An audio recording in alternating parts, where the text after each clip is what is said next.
Thursday. Dinner table. My husband passing me the salad. My phone rang. His business partner calling to offer condolences on my husband's death. My husband, who was sitting 18 inches away from me, holding a salad bowl. I said, "I'm sorry." "What?" He said, "We're all devastated. The accident on Monday? I can't imagine what you're going through." Monday, 4 days ago. I looked at my husband. He looked at his plate. I said, "I'll call you back." I put the phone down. My husband said, "I can explain." There is no explanation for this. There is only the thing he was building while I thought we were living. My name is Claire Novak. I'm 36 years old. I'm a forensic auditor. I found every piece of it. Here's what it was. Part 1. Before Monday. Our marriage was 7 years old when this happened. I want to be accurate about it. Not generous, not harsh. Accurate. Because the worst thing I could do now is rewrite the 7 years as evidence of something that was always wrong. It wasn't always wrong. It was, for most of its length, a real marriage between two people who had chosen each other with genuine intention and had built something together that functioned and that mattered. Marcus Novak, 41 years old, civil engineer, structural specialist, 9 years as a partner at a mid-sized engineering firm that had a solid regional reputation and a client list built on exactly the kind of reliable, unglamorous competence that sustains a professional practice long-term. We met at a friend's birthday dinner, one of those crowded restaurant tables where you end up next to a stranger and either spend the evening in polite half-conversation or talk until the restaurant closes.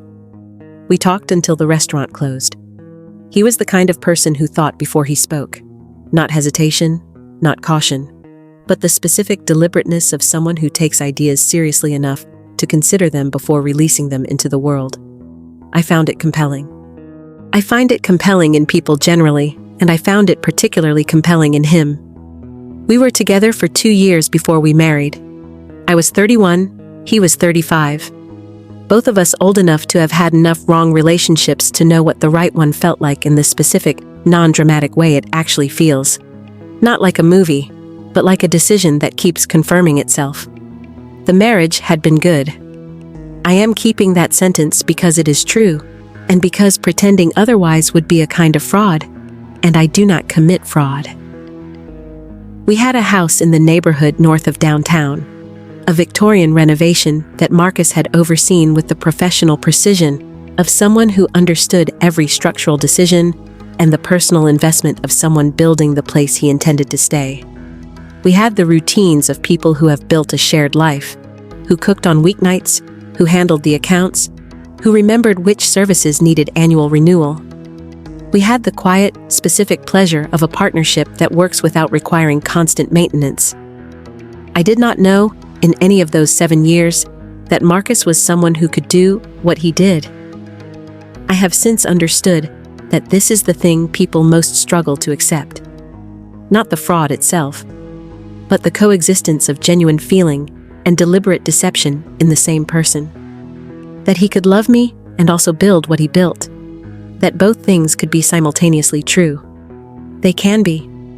They were.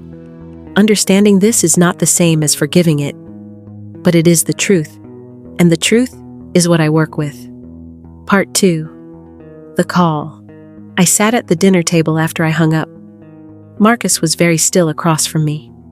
I looked at him the way I look at a financial document that doesn't reconcile, not with emotion, not yet, but with attention, looking for the structure underneath the surface. "Who knows you're dead?" I said. He flinched, the specific, involuntary flinch of a person hearing their own situation named precisely. "Marcus," I said, "who knows you're dead?" He put down his fork. "The firm," he said. "My partners, some clients." "How many people?" I said. "I don't. How many people received notification that you died on Monday?" I said. Not a question. The form I use in depositions. The form that communicates that I am collecting data rather than opening a negotiation. He looked at his hands.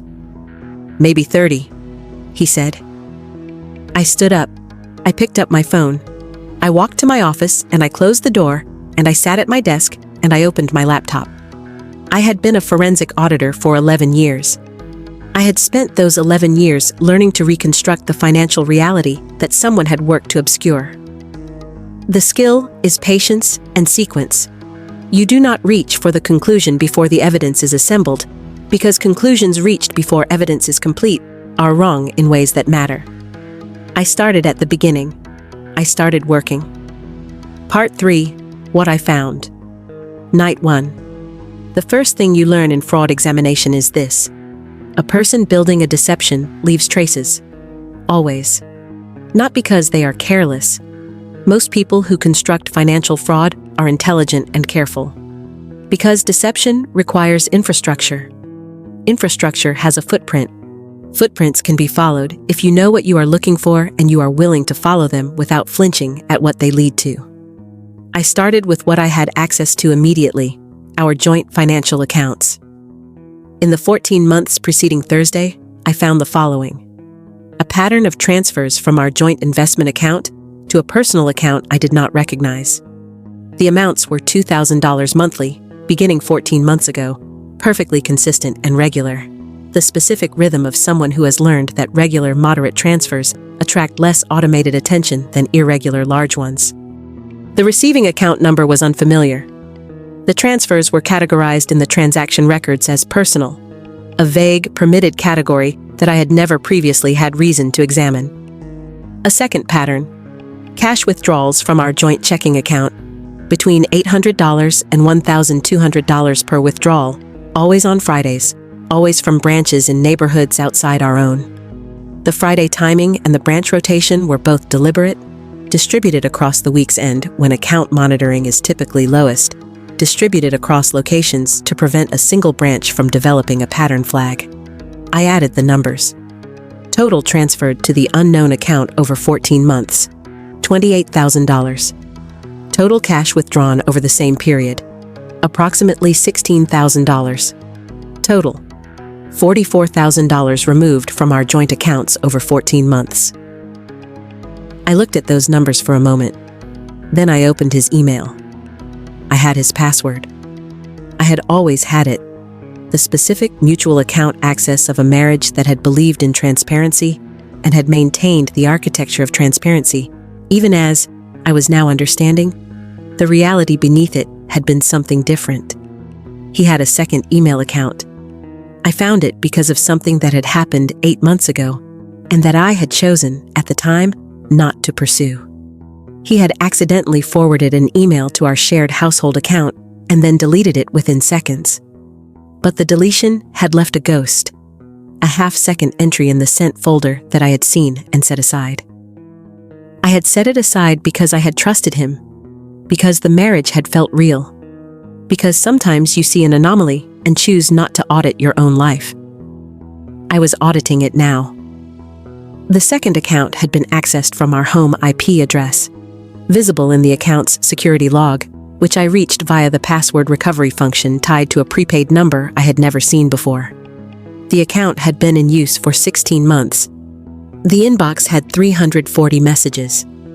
I read from the beginning. Part 4. The Second Life. The emails told the story with the specific, unguarded clarity of a person who believed they were writing in a private space. Marcus had been planning to disappear.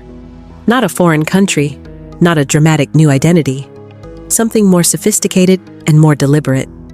A staged accident, a social death declared among his professional network, a life insurance claim, and a clean, funded exit to a parallel life he had been constructing with the same professional precision he brought to structural engineering. The destination was a city 3 hours away, a mid-sized city where he had no existing professional connections, where his name was not known, where he could arrive as a person with resources and no history. 14 months ago, he had purchased a condominium there. Cash purchase. $187,000. His legal name on the deed, an address I had never heard of. I found the closing documents in the email account. The title company correspondence, the utility setup confirmations, the building's management portal login. He had bought a home without telling me. He had been funding it for over a year, with money moved from our joint accounts supplemented by private consulting income he had been directing away from the firm.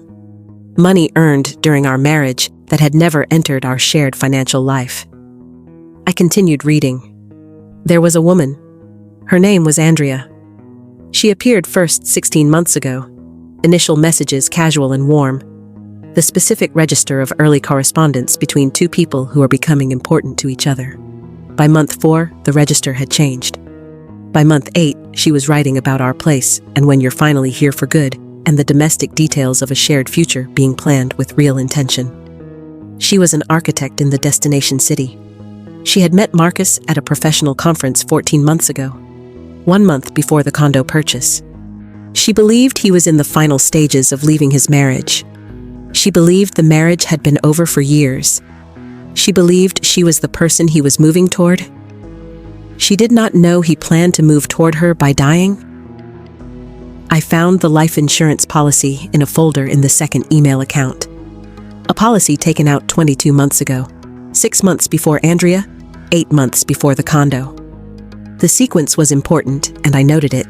The policy had been taken out first, before Andrea, before the condo, before the transfers. Policy value, $750,000.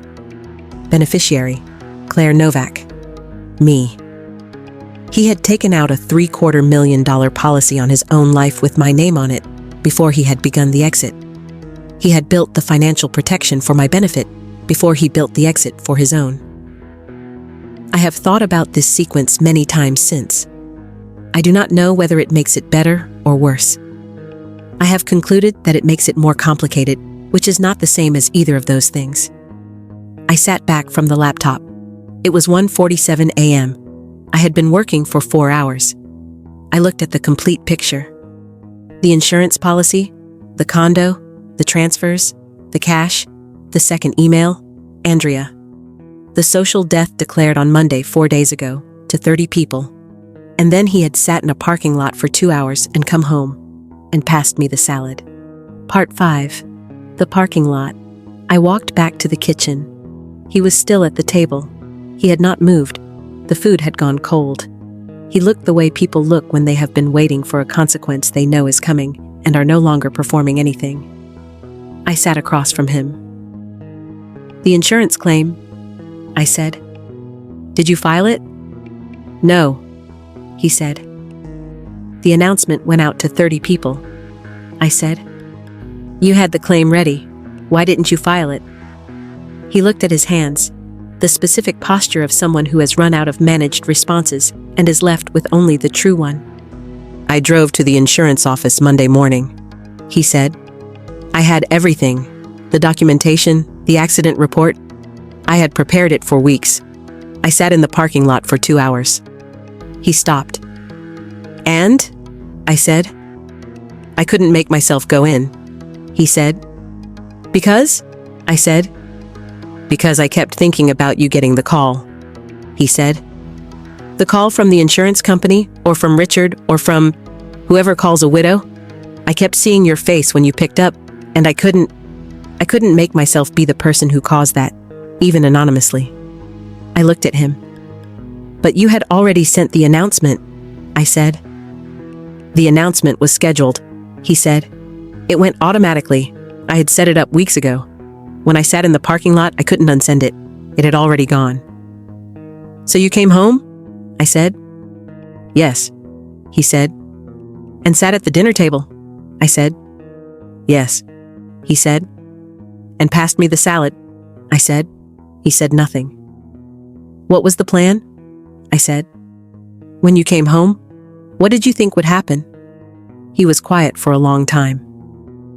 I don't know, he said finally. I don't know what I thought.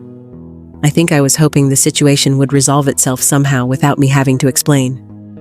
The situation, I said, meaning your fake death. Yes, he said. I looked at him. I let the silence sit for a moment. I know about the condo, I said. I know about the transfers. I know about the second email account.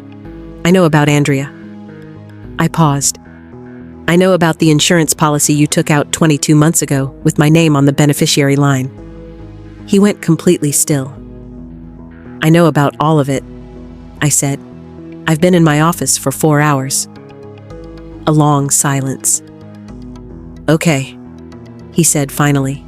That single word carrying everything, the recognition that there was no version of this conversation he could manage, that he was past the point where management was available, that the only thing left was the unmanaged truth. Tonight, I said, I need you out of this house. I need 48 hours. Then we will talk, and we will talk completely. But tonight, I need you to leave. He stood immediately. No argument, no negotiation. He picked up his keys. He left. I heard the door. I went back to my office. Part 6. Richard Park. Friday morning, I called Richard Park. Richard was Marcus's senior partner, 58 years old, careful, methodical. 9 years of working alongside Marcus with the specific professional trust of people who have been through difficult client situations together and have never found each other lacking. He had called to offer condolences. He had believed, as of Thursday evening, that his partner of 9 years was dead. He answered on the second ring. Richard, I said, I need to tell you something. Marcus is alive. The silence that followed was complete. The silence of a person performing a significant cognitive reorientation in real time. He is alive, I said. There was no accident. He did not die on Monday. Whatever announcement reached the firm was false. Another silence. Are you certain? He said. He was at our dinner table when you called last night, I said. I heard him exhale, a long, controlled breath. Claire, there is something else, I said. This part relates directly to the firm. I found a pattern of private consulting income that Marcus directed away from firm business over the past 14 months. I'm still completing the documentation, but the amounts are significant, and some of the clients may overlap with the firm's roster. Overlap how? Richard said carefully. He may have been consulting independently for clients he was simultaneously serving through the partnership, I said. I don't have the complete picture yet, but you need your own accountant looking at the firm's books before we speak again. I'll have someone in today, he said. The client list, I said. The announcement that went out yesterday, how many clients received it? The full active client list, he said. 42 clients, plus the firm's professional network. That was another 30 or so contacts. I did the math. Over 70 people now believed Marcus Novak was dead. I'll need to send a correction, Richard said. Yes, I said. I can help you draft it. Claire? His voice had something in it, not just the professional concern of a man managing a crisis, but something personal. How are you? Working, I said. He understood. I'll call you this afternoon, he said. Part 7. The Audit. Richard's accounting team completed their review in 48 hours. The finding. Marcus had conducted private structural consulting work for 11 clients over the previous 22 months, generating approximately $180,000 in fees. 6 of those clients were current or former clients of the partnership. The consulting was in direct breach of the non-compete clause in his partnership agreement. The firm had not been defrauded of specific income. Marcus had not redirected payments that had been made to the firm. But he had used relationships built through firm work to develop private consulting business, which the partnership agreement prohibited explicitly. Richard called me with the findings. Civil liability to the firm? I said. Our attorney thinks so, Richard said. Though pursuing it complicates everything and costs more than the amount in question, we're still deciding. The $180,000, I said. That funded the condo purchase and the account he was building. Yes, Richard said. That money was earned during the marriage, I said. It's a marital asset, regardless of where he directed it. That's for your attorney, Richard said. Yes, I said. I know. Richard was quiet for a moment. He was a good engineer, he said. whatever else, he was genuinely good at the work. I know, I said. I'm sorry this happened to you, he said. Thank you, I said. I meant it. Richard Park was the kind of person who meant what he said, and I appreciated encountering one in the middle of that particular week. Part 8. Andrea.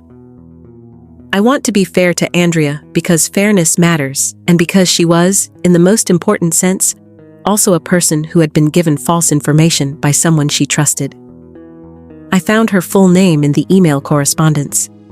I found her professional profile, a landscape architect in the destination city, 43 years old, professionally established. Her work documented on a clean, serious professional website. Someone who had built a real life and had, 16 months ago, begun to include in it a man who had presented himself with a particular set of facts that were not all true. I completed the financial documentation before I called her. I needed the full picture in my own mind before I had that conversation. Not because I was afraid of it, because I wanted to have it with clarity rather than emotion, and clarity required completion. I called her on a Sunday afternoon. She answered. My name is Claire Novak, I said. I am Marcus Novak's wife. I'm calling because you deserve to hear this from me directly, rather than from a secondary source, or not at all. A silence, then, okay. I know about the correspondence, I said. I know about the condo. I know that he told you he was in the process of leaving his marriage. I'm calling to tell you that the specific version of the situation he described to you was not accurate. What do you mean, not accurate? She said. Not a challenge. The specific flat quality of someone who is already adjusting their picture of something they had believed was settled. He told you he was separating, I said. That the marriage was effectively over. That he had moved out. That he was in the final stages of disentangling. He showed me a lease, she said. For an apartment. He said he'd been there for months. There is no apartment, I said. He has lived in this house with me for the duration of your correspondence. A longer silence. He was also planning, I said carefully, to leave his marriage in a way that he had not told you about, a way that would have required you to believe something about him that was not true, permanently. She was very quiet. The staged accident, I said. He was going to be declared dead, to me, to his colleagues, to everyone who knew him, and arrive in your city as someone who had simply left his previous life behind. He was going to let you think he was dead, she said. Yes, I said, a silence that lasted long enough for me to understand that she was fully absorbing this. Not just the fact of it, but the implications. What it meant about the version of him she had known. What it meant about the future she had been constructing. I didn't know, she said. I want you to understand that. I didn't know he was married. He told me. I believe you, I said. That's why I'm calling. You were given false information in the same way I was, differently, but with the same fundamental mechanism. Someone organized your understanding of a situation to serve his purposes and left out the parts that didn't. Why are you telling me this? She said. You could have just... I'm not part of your life. You could have let this go. Because the truth is worth telling, I said. And because you were going to find out one way or another. I'd rather you found out from me in a form that's complete and clear, rather than from a secondary source that gives you fragments. She was quiet for a moment. Are you okay? She said. It was, under the circumstances, an unexpectedly direct question. I'm working, I said. That's not the same as okay, she said. No, I said. It isn't. We were quiet together for a moment, two women on opposite ends of a phone call in two different cities, both of us holding the specific weight of the same man's choices. I'm sorry, she said finally, for my part in this, even the part I didn't know I was playing. You don't owe me an apology, I said. He does. I hung up. I sat at my desk and allowed myself to feel the full weight of that conversation for about 5 minutes. Then I called Patricia Walsh. Part 9. What the Law Said. Patricia Walsh had been doing family law and civil litigation for 20 years. She was 51, direct, unhurried, with the specific composure of someone who has heard many versions of betrayal and knows exactly what to do with each one. I walked her through the complete file. The financial documentation, the condo, the transfers, the consulting income, the insurance policy, the staged death, everything. She asked 2 questions when I finished. The insurance claim, was it filed? No, I said. He prepared it and couldn't go through with it. That distinction matters significantly, she said. Preparing a fraudulent insurance claim is not the same as filing one. He declared himself dead socially. That's damaging, but it's not a federal crime the way a filed fraudulent claim would be. He moved marital assets without disclosure. That's civil. He breached his partnership agreement. That's a civil matter between him and the firm. She paused. What he didn't do is file the fraud, which means the most serious criminal exposure was avoided. By accident, I said. By parking lot, she said. Yes, I said. The condo, she said. Cash purchase, $187,000 during the marriage, funded by income earned during the marriage. Under marital property law in this state, that property is a marital asset regardless of whose name is on the deed. I know, I said. The $44,000 in direct transfers from joint accounts goes back into the marital estate, she said. The $180,000 in consulting income that was redirected, if we can establish it was earned during the marriage, which the timeline confirms, that's also subject to equitable distribution. What's the total marital asset picture? I said. She ran through it. The house, current equity approximately $340,000. The joint investment accounts, depleted by the transfers but still carrying $180,000. The retirement accounts, individually held but marital assets through the period of the marriage. The condo at $187,000 current value. The redirected consulting income of $180,000. Total marital estate, approximately $1,200,000 before legal costs. Equitable distribution in this state, Patricia said, defaults to roughly 50-50 absent compelling factors. The concealment of assets and the fraudulent social death are compelling factors. I would argue for a significantly higher share for you. What would you file for? I said. 65%, she said. The concealment, the breach of marital trust, the professional damage to your reputation by association, these are documented factors. I'd file for 65 and expect to settle at 60. File it, I said. One more thing, she said. The professional damage, the client letter, the 30 people who received a false death announcement while you were, technically, the surviving spouse. Your professional reputation intersects with his in specific ways in your field. I've thought about this, I said. I want a correction letter drafted before the end of the week. Clean, factual, no drama. Richard Park will sign it. I'll draft it today, she said. She did. Part 10. Marcus. He came back Sunday afternoon. I had asked him to come. There were things that needed to be said in person, not because I needed the conversation for myself, but because some truths require a room rather than a document, and this was one of them. He sat at the kitchen table, the same table. He looked, for the first time in what I now understood, had been a very long time, completely unmanaged. Not performing anything. The specific, undone quality of a person who has stopped maintaining the version of himself he had been presenting and is left with only what is actually there. He looked tired in a way that had nothing to do with sleep. Tell me why, I said. Not how, not when. Why? He looked at the table. I felt trapped, he said. And I couldn't tell you that, because there was nothing specific to point at. The marriage was functioning. You were doing everything right. There was no single wrong thing I could put my finger on and say this is why I need to leave. I just felt like I was living a life that fit on paper and didn't fit me. So you chose to die instead of saying that? I said. He flinched.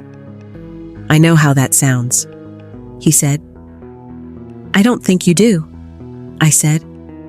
I don't think you have fully processed the specific cruelty of the choice. You did not want to have a hard conversation with your wife. So you spent 22 months building a plan to take the money and leave me believing you were dead.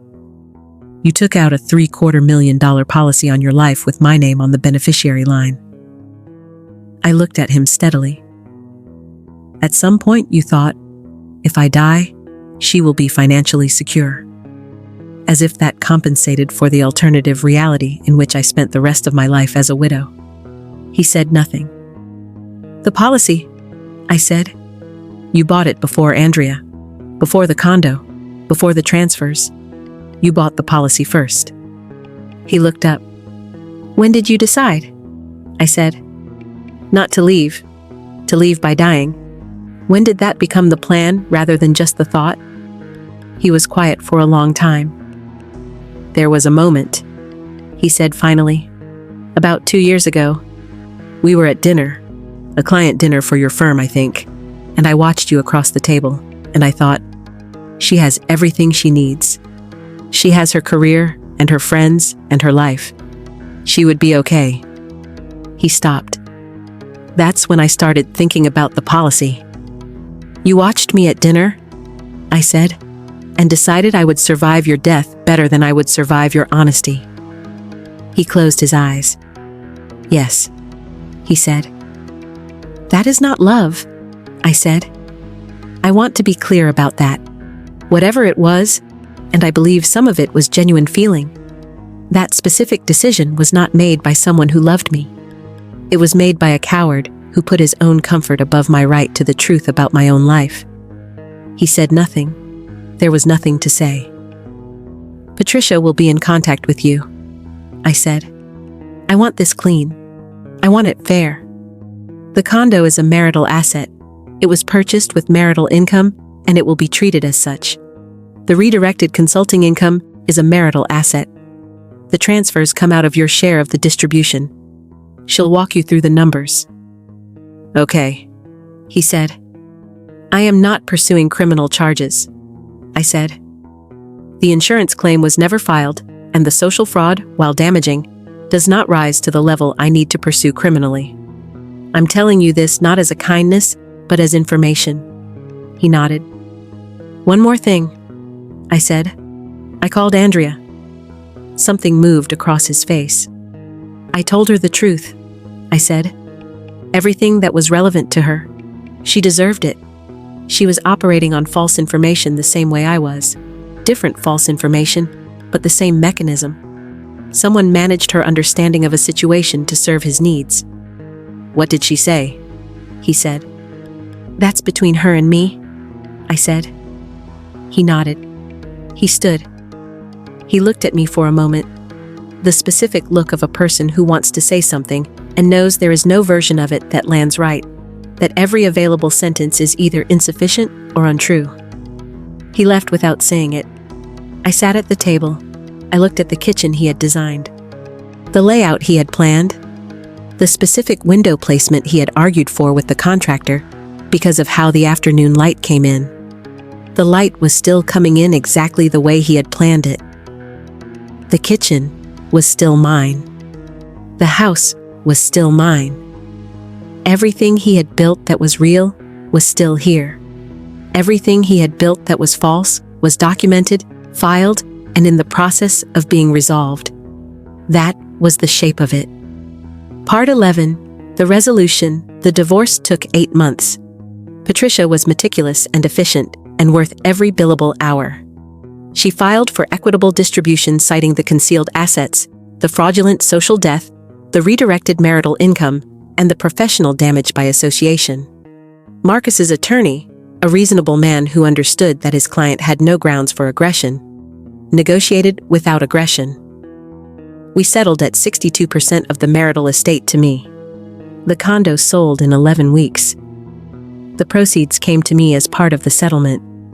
The $44,000 in direct transfers was credited back to the marital estate and factored into the distribution. The $180,000 in consulting income was treated as marital income subject to the same distribution ratio. My share of the marital estate, approximately $744,000. The house was mine outright. I bought out his share at the settlement value. I did not want to move. The house was mine before it was his, in the sense that I had chosen it, had fallen in love with its bones, had been the one who found it. The fact that he had renovated it beautifully did not make it more his than mine. I changed the locks. I changed the beneficiary on my life insurance policy to my sister. I did both of those things on the same afternoon, in the same efficient 30-minute window, and felt the specific satisfaction of a person completing a task properly. The correction letter went out to the full client list and professional network, over 70 people. Richard Park signed it. It was 3 sentences. Marcus Novak was alive. The previous communication had been an error. He had separated from the firm effective immediately. Separated from the firm. That decision had been Richard's, and it had been made within 24 hours of my call. Not with drama. With the flat practicality of a man who understood that a partner, who stages his own death to exit his obligations, is not a partner the firm can retain. 3 clients responded to the correction letter with questions. 1 terminated their contract. 1 out of 70. The professional damage, which I had been most concerned about, the specific, reputation-adjacent damage of being the widow of a man who turned out not to be dead, was, in the event, minimal. The correction letter was clean, and the story did not spread beyond the immediate professional circle. Within 6 months, it was simply not the story that defined me in any room I entered. I was still the forensic auditor who found fraud in complex financial structures. I was still very good at my job. Neither of those things had changed. Epilogue 14 months later. My credit report is clean. The marital settlement is invested and producing returns I check quarterly with the same professional attention I bring to client portfolios. The house is mine. Single owner, clear title, mortgage in my name alone paid on the 1st of every month. I audited my own financial life completely after the divorce. Every account, every instrument, every beneficiary designation. The complete picture of my financial reality, examined with the same rigor I apply to clients. It took 3 days, and it was the most clarifying 3 days I have spent in recent memory. When I was done, I had a financial life that was fully mine, fully documented, and fully understood. I check the complete picture quarterly now. It takes about 90 minutes. Everything is exactly what it should be. The notarization involved in the fraudulent closing documents for the condo, the remote notary Marcus had used for the property purchase, became, separately, the subject of a state investigation when 3 other fraudulent closings were connected to the same service. I provided documentation to the investigator who contacted me. The operator of the service surrendered his license and settled civil claims. Marcus is 3 hours away. Whether he is with Andrea or not, I have genuinely decided not to spend any portion of my mental bandwidth wondering about. Not from discipline, from actual indifference, the specific indifference that arrives when the documentation is closed and filed, and the outcome has been determined. He sent 1 email, 4 months after the divorce was final. 3 sentences. He was sorry. He understood that was inadequate. He hoped I was well. I read it twice. I did not reply. Not from anger, from completion. The matter was resolved. The file was closed. There was nothing I needed to add to it. My closest friend, a woman named Dana, who is a tax attorney, and who had listened to the entire story over 3 dinners during the worst months, asked me recently whether I was okay. Actually okay, not working okay. I thought about it honestly. Yes, I said. I think I actually am. How? She said, not skeptically, with genuine curiosity. Because I found it, I said. Whatever he built, I found it completely. I documented it completely. I resolved it completely. The marriage was real for most of its length, and then it wasn't, and then it ended, and I have a full and accurate understanding of exactly what happened and why.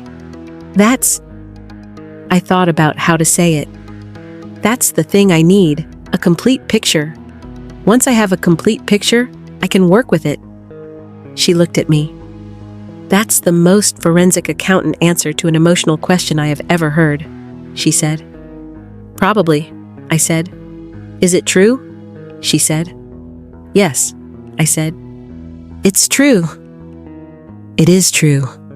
I woke up every morning in the 7 years of that marriage believing I understood the complete picture of my life. I did not. I understand it now. I always find the discrepancy. I just hadn't looked.